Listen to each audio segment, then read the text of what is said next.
आप सभी को प्रणाम निवेदित करती हूँ। और अब हरिद्वार से नहीं, मुंबई से होगी बात के छठे एपिसोड में आप सभी का स्वागत करती हूँ।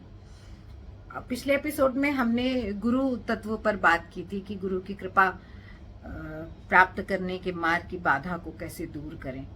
तो इस एपिसोड में क्या हुआ कि मुझे जब मैंने ये शुरू करने का मन बनाया रिकॉर्ड करने का, तो मुझे एक छोटी सी कथा याद आई। तो मैं उसी कथा से अपनी बात आरंभ करती हूँ। कथा एक फकीर की है। तो वो फकीर एक गांव के बाहर एक पेड़ के नीचे रहता था। तो और उस पेड़ के नीचे रहता था, उस पेड़ के फल फूल गिरते थे, कंद मूल खाकर अपना जीवन यापन करता था और बड़ा आनंदित रहता था। तो उसी पेड़ के नीचे एक दिन एक भिखारी आया आराम करने आया। तो भिखारी आराम करते करते भगवान से अपनी शिकायतें कर रहा था। ये भगवान, भीख से आज कम भीख मिली, कैसे गुजारा होगा, कैसे पत्नी शिकायत करेगी, ये वो। और उधर दूसरी तरफ फकीर आनंदित। दोनों बिल्कुल दो अलग अलग तरह के लोग। और अब भिखारी का क्रम बन गया, भिखारी रोज आराम करने उसी वृक्ष के, उसी पेड़ के नीचे आता था और दोनों एक दूसरे का चेहरा देखते थे। तो एक रिश्ता सा बन गया दोनों के बीच। फकीर मुस्कुराता आनंदित रहता और भिखारी रोता ही रहता। तो क्या हुआ, एक दिन फकीर से रहा नहीं गया। उसने भिखारी से कहा, तुम इतना रोते हो, तुम एक काम क्यों नहीं करते? भिखारी ने बोला, क्या? फकीर ने कहा, अरे तुम ऐसा करो कि भीख मांगने के स्थान पर तुम कोई काम करने की नहीं सोच सकते? भिखारी ने कहा, मैं कौन सा काम कर सकता हूँ, मुझे कोई काम नहीं आता। तो फकीर बोला, अरे तुम इस गांव से थोड़ा आगे जाओ पूरब में, तो तुम्हें वहां पर चंदन के वृक्ष मिलेंगे। उनकी लकड़ी काट के तुम बहुत धन कमा सकते हो। तो भिखारी बोला, पागल हो क्या? चंदन के वृक्ष मिलेंगे और उसको अभी तक किसी ने काटा नहीं। तो फकीर बोला, अरे किसी को मालूम ही नहीं है मेरे अलावा, मैं कह रहा हूं तुम जाओ तो तुम्हें मिलेंगे। भिखारी को लगा ये पागल वागल है, लेकिन अब इतना जिद कर रहा था फकीर कि भिखारी को जाना पड़ा। भिखारी गया, देखा तो सच में उसको चंदन के वृक्ष मिले। और सच में फिर उसने चंदन के वृक्षों की लकड़ियां काटी। और अब उसको ये हालत हो गई कि वो एक दिन लकड़ी काटता और 1 महीने आराम से सोता। और ऐसा करते करते जब चंदन के सारे वृक्ष काट के उसने बेच दिए, फिर आके रोने लगा। 1 महीना करके 2-3 साल तक काट कूट के बेच के खा के सब खत्म। तो फिर आके वही भिखारी आके रोने लगा, अरे खर्चा नहीं चलता, ऐसे चंदन के वृक्ष की लकड़ी खत्म होने लगी, अभी क्या करूंगा? तो फकीर कहता है, तुम एक काम क्यों नहीं करते? तुम्हारे मन में कभी जिज्ञासा नहीं उठी कि चंदन के जंगल के आगे और क्या हो सकता है? भिखारी ने कहा, उसके आगे क्या होगा? उसने कहा, अरे उसके आगे जाओ तो सही, उसके आगे चांदी की खदानें हैं। भिखारी की आंखें फटी की फटी। क्योंकि चांदी की खदानें हैं और किसी को नहीं पता? फकीर ने कहा, हाँ मेरे अलावा किसी को नहीं पता, तो उधर कोई जाता ही नहीं है। तो भिखारी बोला, सच? फकीर बोला, हाँ तुम जाके तो देखो। तो भिखारी गया और सच में वहां चांदी की खदान मिली। अब तो भिखारी की ऐश हो गई। अब तो वो एक दिन आए, चांदी खोदे और चुपके से लेके जाए, बेचे और 3-3 महीना आराम से पड़ा सोता रहे। और 1 दिन काम करे और 3 महीना आराम से सोए। तो ऐसा करते करते चांदी की खदान भी खत्म हो गई। और भिखारी का भिखारी 2-3 सालों में अब फिर रोने लगा, रोता रोता। फकीर ने फिर उसका रोना गाना सुना। उसने कहा, तुम्हें जिज्ञासा नहीं होती कि उसके आगे भी कुछ हो सकता है? तो भिखारी ने बोला, उसके आगे क्या हो सकता है? कहते उसके आगे सोने की खानें हैं। ऐसा करते करते सोने की खान, हीरे की खान, मणिक की खान, सब खाने भिखारी ने जीवन में 10-20 सालों में जब बेच खाई, तब उसके बाद फिर से खाली का खाली, है ना? क्योंकि जब आदमी कहीं लगा ना रहा हो, इन्वेस्ट ना कर रहा हो, सिर्फ कहीं से खाली बेच रहा हो, जैसे पुराने लोग नहीं, पुरखों की हवेली, जमीन जायदाद, करोड़ सब संपदा बेचकर फिर भिखारी, तो वही हालत है ना, क्योंकि खुद कर्म नहीं करना चाह रहे। तो वैसे ही वो भिखारी था, कुछ काम जानता ही नहीं था, नहीं तो 2 रुपया कहीं लगाता तो कुछ आता। फैक्ट्री वैक्ट्री लगा देता, उसे कुछ नहीं आता था, बस बेचता था, खाता था। तो कुछ सालों में फिर भिखारी हो गया। फिर फकीर के पास आया तो फकीर ने कहा, तुमने कभी सोचा है कि उससे आगे भी कुछ हो सकता है? तो भिखारी बोला, अब हीरे मणिक की खान से आगे क्या हो सकता है? तो अब कहानी सुनिएगा, यही से मर्म आरंभ होता है। कहानी का मर्म समझ में आएगा आपको ध्यान से सुनेंगे तो। अगर ध्यान से सुनेंगे तो मर्म पा लेंगे, और मर्म पा लेंगे तो मुझे आनंद आ जाएगा, मुझे लगेगा कि आज का दिन सार्थक हो गया। तो फकीर बोला, अरे भाई उससे आगे भी कुछ हो सकता है। तुम पहले तो चंदन वन के आगे कुछ हो सकता है यही नहीं जानना, जिज्ञासा नहीं पैदा हो रही थी। भिखारी ने बोला, नहीं उसके आगे जिज्ञासा पैदा नहीं हो रही थी, लेकिन हाँ समझ में तो आई बात चांदी की, इसके आगे क्या हो सकता है ऐसा मुझे समझ नहीं आ रही। जिज्ञासा तो पैदा नहीं हुई, लेकिन अब जब प्रयास कर रहा हूं तो भी समझ में नहीं आ रहा कि उसके आगे कौन सी दौलत हो सकती है। तो भिखारी कहता है, अरे मूर्ख, इसके आगे तेरे अंदर कभी जिज्ञासा नहीं हुई कि मैं इतना सब जानता था और फिर भी मैं यहीं बैठा हूं पेड़ के नीचे, फकीरी में आनंद मना रहा हूं। तो कुछ तो होगा जो उससे अधिक होगा, जो मैं पा गया हूं तभी मैं आनंद में हूं यहाँ पे, है मैं कभी नहीं गया उन चीजों के पीछे। तो भिखारी ने कहा, क्या?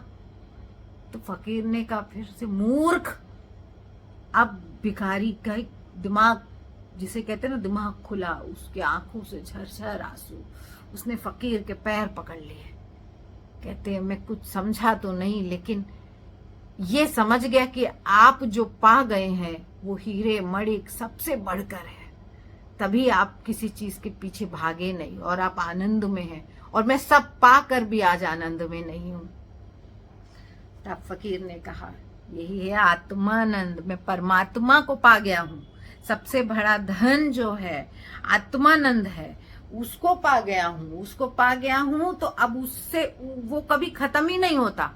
जब वो खत्म ही नहीं होता तो उस किसी चीज की आवश्यकता ही नहीं होती।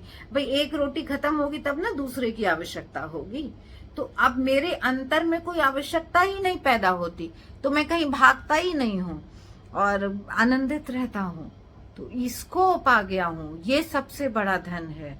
अब भिखारी को समझ में आ गई, और उस दिन से वो भिखारी उस फकीर का शिष्य हो गया।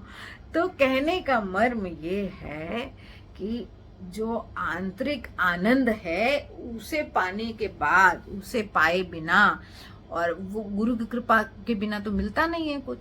अब गुरु की कृपा कैसे पाएं, ये पिछले एपिसोड में हमें समझ में आया कि सच्ची श्रद्धा है कि नहीं, ये हमें देखना है ना। ऐसे तो नहीं, हम लोग कई बार कहते हैं हम गुरु का काम कर रहे हैं, हम गुरु की बताई साधना कर रहे हैं, लेकिन हम कर क्यों रहे हैं? कुछ पाने के लिए कर रहे हैं, गुरु के लिए नहीं कर रहे हैं। इसका आज जो 7वां एपिसोड होगा इसी पर बनाऊंगी अभी मैं, तो कि गुरु के लिए हम कर रहे हैं कि अपने लिए कर रहे हैं, किसके लिए कर रहे हैं, इसी पर बनाऊंगी। हम धोखा दे रहे हैं, हम अपने आप को धोखा दे रहे हैं। हमें अपने अंदर चिंतन, कहा गया ना साधना में एक शब्द आता है चिंतन, तो वो चिंतन करने की आवश्यकता है कि हम किसके लिए, अपने आनंद की प्राप्ति के लिए गुरु का पैर पकड़े हैं, या गुरु के कष्टों को हरने के लिए उनका पैर पकड़े हैं। अब जैसे हमारे गुरुदेव पंडित श्री राम शर्माचार्य, उनकी एक ही चिंता है, सतयुग कैसे आए, सतयुग की स्थापना ही उनकी चिंता है। तो उनकी चिंता से यदि हम चिंतित नहीं हैं, है ना, तो फिर हमारे शिष्य होना बेकार है। जैसे मान लीजिए कि पिता है, पिता की चिंता अगर पुत्रों को महसूस नहीं हो रही है तो उसका पुत्र, वो पुत्र है ही नहीं, वो पुत्र कहलाने योग्य नहीं है। तो शिष्य यदि गुरु की आवश्यकता को नहीं भाग पा रहा है तो उसका शिष्यत्व किसी कार्य का नहीं, किसी काम का नहीं है। और उसे जानने के लिए गुरु के अंतस, अभी अपने अंतस को तो समझ नहीं पा रहे, गुरु के अंतस को क्या खाक समझेंगे? तो उसको जानने के लिए कितना कितना कितना प्रेम, कितना समर्पण चाहिए। जैसे कहते हैं ना, जब प्रेम होता है तो कैसे होता है, अपने प्रिय में ही मन लगा रहता है, आगे आगे पीछे पीछे पीछे पीछे। अभी नई नई शादियां होती हैं तो देखिए ना, दोनों एक दूसरे के आगे पीछे डोलते हैं। अफेयर हो जाते हैं नए नए बच्चों के, तो बस कुछ सोचता ही नहीं है, रात दिन माता पिता को भी भूल जाते हैं। तो उस क्यों होता है हमारे अंदर ये, है ना। हम सबको होता है, हम सबको जिस भी चीज से प्रेम हो जाए उसके अलावा हमें कुछ दिखाई नहीं देता है। तो वैसे ही गुरु से हमें प्रेम हुआ है कि नहीं, कि हमें गुरु के अलावा कुछ दिखाई नहीं दे रहा। गुरु यानी ज्ञान, मैं बार बार कह रही हूँ। हम आदमी व्यक्ति के रूप में गुरु को देखकर उसी के पैर पकड़ के उसी की फोटो को फूल माला से सजाते रहे, उसका नहीं, उसके गहराई लानी पड़ेगी अपने अंदर। ऐसे ही नहीं हो जाएगा, पात्रता विकसित करनी पड़ेगी, तब समझ पाएंगे कि गुरु की हमसे क्या अपेक्षा है ना। उसके लिए ध्यान इत्यादि जो विधियां बताई गई हैं, तो अपना अपना सबकी साधना है, उस पर हम अभी चर्चा नहीं करेंगे। जो अगला वीडियो बनाऊंगी वो जो 7वां भाग में मैं जो विषय बताया उसी पे बनाऊंगी।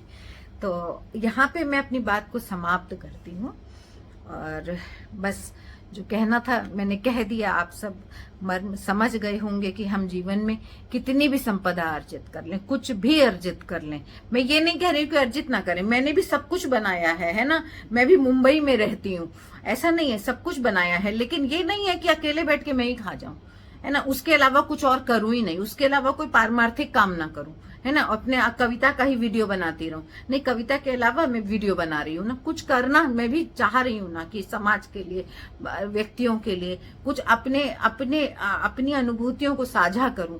तो अपने अपने स्तर पे कुछ ना कुछ पारमार्थिक करते रहें। समाज में हम एक दूसरे को गंदगी फैलाते हैं, प्रभावित करते हैं ना। हम जैसा करेंगे वैसा ही बाकी लोग भी करना चाहते हैं, एक दूसरे की देखा देखी तो बहुत से काम होते हैं। तो अच्छे कामों की भरमार हो, ताकि देखा देखी अच्छे काम करने की लत लगे लोगों को, है ना।